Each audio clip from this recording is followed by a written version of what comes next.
to Cara Weaver, who will just say a few things about narcolepsy, and then we will get the day going. Hi everyone. Thank you, Monica, not only for the introduction, but for everything you've done for me over the past 8 months that I've been involved with Wake Up Narcolepsy. I want to first thank everyone for coming. It gives me so much hope to see how many people are dedicated to the cause. If you don't know me, my name is Cara, and I am the Marketing and Communications Coordinator for Wake Up Narcolepsy. I am also a person with Narcolepsy Type 2. I was diagnosed in 2018, but didn't really come to terms with what this meant for me until I started my work here. I'm very lucky to have a job where my diagnosis is so understood and respected. There are days where I set a million alarms but still sleep through them and miss a meeting, or where I have to start late because I just can't get out of bed, and I can't even express how thankful I am for the understanding my team shows me throughout this. Like I mentioned, I was diagnosed in 2018, which was my junior year of high school. I had been misdiagnosed with depression and was basically at the lowest point of my life. I was on medical half days because I couldn't make it through full ones. I lost friends because they thought I was just being lazy and didn't want to hear me complain about falling behind on work. It was very isolating. And through it all, I thought that the extreme exhaustion I was feeling was normal. I thought that everyone else was feeling the same way and I was just bad at dealing with it. This is the part of narcolepsy that gets overlooked so often. I can only speak for myself, but I didn't know that there was something going on right away. I immediately blamed myself and wondered why I couldn't handle what everyone else seemed to be able to. After probably close to 2 years of struggling with that feeling, I was recommended to get a sleep study done by my psychiatrist.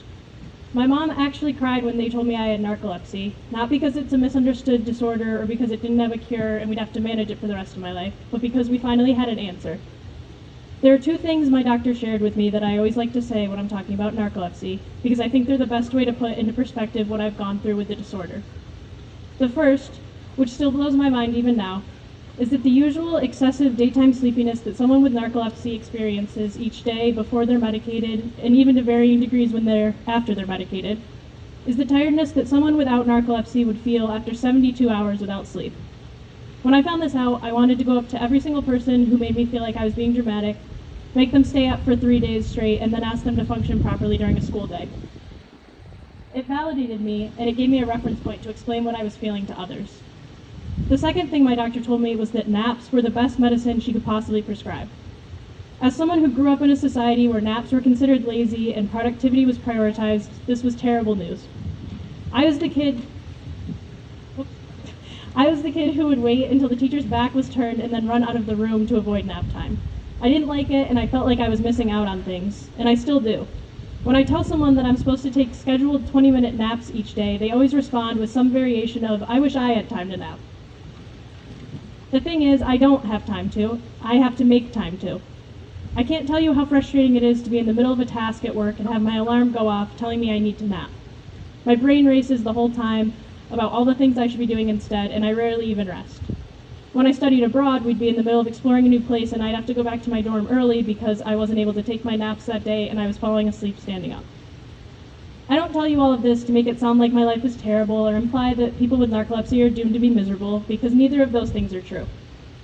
I tell you this to show you that when you see someone with narcolepsy like myself, or one of the many people here today with the disorder, and they look like everyone else, smiling and laughing and engaging in conversation, I want you to stop and realize how much work they put into that. I want to acknowledge that existing with narcolepsy takes so much effort, and I am so proud of every single person who does it. I am truly hopeful for the future, and I again thank you all for being part of the advancements.